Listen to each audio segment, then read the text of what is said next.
so most of the time it's quite helpful to have rerolls and buffs to hit and wound, but which are best and why?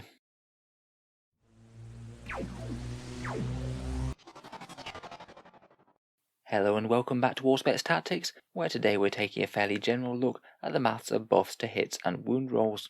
There are quite a lot of options for augmenting your soldier's abilities in 40k, whether it's reroll auras from characters, stratagems that make the roll better, or various other things like psychic powers, so hopefully this video might help to make things a little clearer.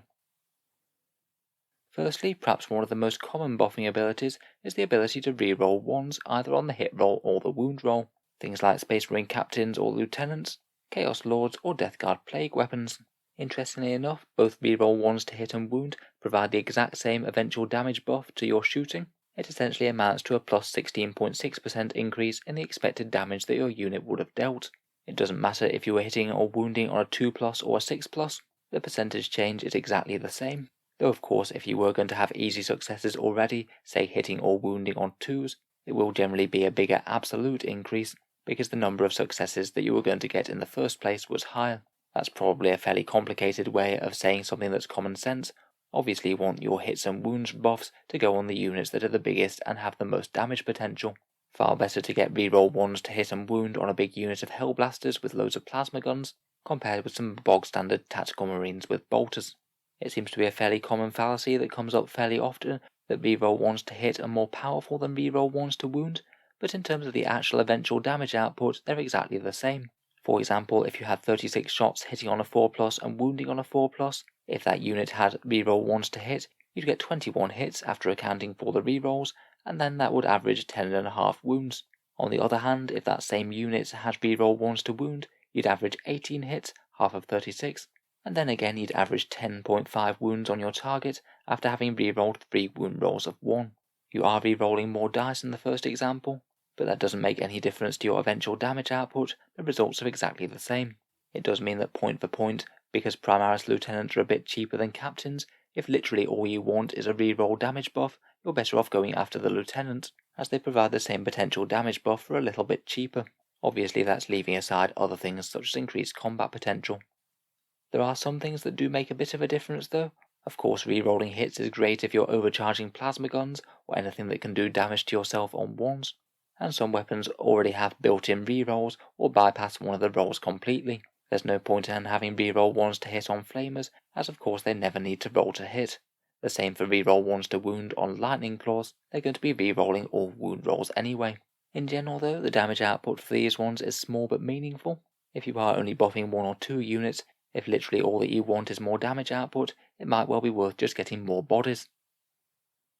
Interestingly, command point rerolls aren't equal on hits or wounds. Again, this will be intuitive to most people, but if you are absolutely needing one certain shot to go through, it's far better to reroll the hit roll than the wound roll if you have a choice. Basically, the wound roll is the more powerful of the two, as you already know that wound roll has hit, but if you reroll the hit, then you don't know whether it has wounded yet. Of course, if you're firing with things like big damage d6 weapons, then damage rolls are more valuable than either most of the time. Not only do you know that it's hit and wounded, but you also know that the save has been failed as well. Rerolling a damage result of 1 will give you an extra 2.5 wounds on your target on average, and that's usually quite a good transition in terms of damage achieved for 1 command point. Next up we come to +1 to hit and +1 to wound. This is basically the difference between melee in Space Wolves and Blood Angels. Space Wolves get +1 to hit on the charge, Blood Angels get +1 to wound. In general, the percentage change of the buff depends on your chance of success in the first place. Of course, if you are hitting or wounding on a 2+, you're not going to get any further advantage from that, as innate rolls of 1 automatically fail anyway.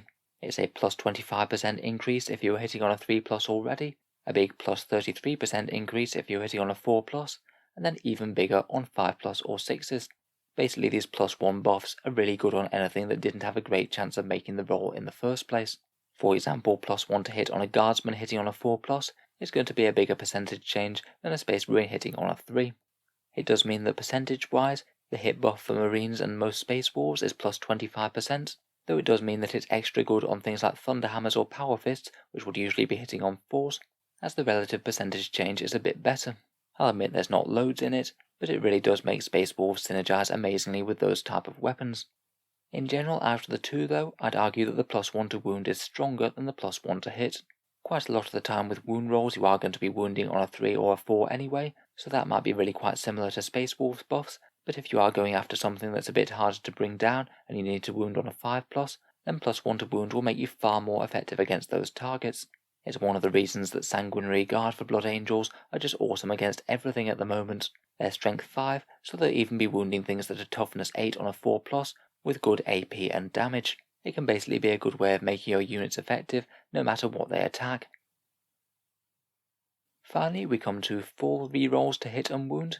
Say Space Marine Chapter Master style rerolls, where you can get an entire unit to completely reroll all failed hits, or Lightning Claws, where they reroll all failed wounds innately. Again, the percentage strength of this buff depends on how hard it was to hit or wound the target in the first place. If you were hitting on a 2+, then obviously it's no better than reroll 1s, and then it gets progressively stronger on hitting on 3s, 4s, 5s and 6s. Again, this means that any sort of 4 rerolls to hit are really good on Power Fists. If you had a Space Marine unit with 20 Power Fist attacks, you'd be hitting with 10 normally. Get them 4 rerolls and you're hitting with a mighty 15. That's an extra 50% damage increase. Much like with +1 to hit, Power Fists really like this buff. For wounding, I'd say these 4 reroll wound rolls is really effective against anything that you're wounding on a 5+. Again, much like the +1 to wound that Blood Angels get, it'll make your unit pretty much a flat effective against anything.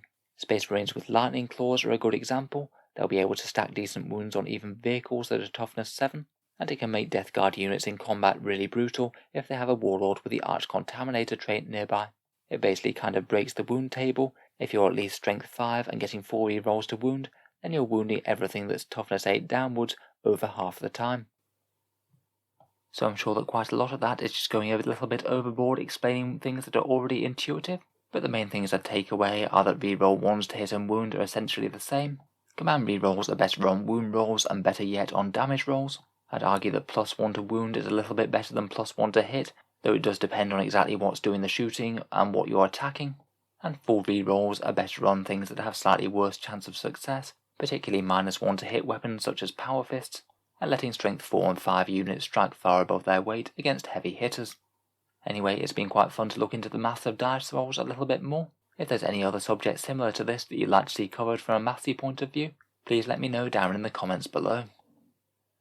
If you've enjoyed the video, then feel free to subscribe to Auspex Tactics, where I'll certainly be keeping the videos coming, with new ones out pretty much every day. Finally, if you have been enjoying these quite a lot, I would just like to mention that the channel has a Patreon page, which you can find down in the video description below. Channel patrons do get a fair few advantages, such as seeing certain videos early, regular votes to see what sort of things come next for the channel, and automatic entry to the channel's prize giveaways with a chance to win some big model kits. If any of that sounds good to you, or you'd just like to help support the channel, feel free to check out the link in the video description below. In any case, a massive thank you for listening, and I'll hope to see you guys next time.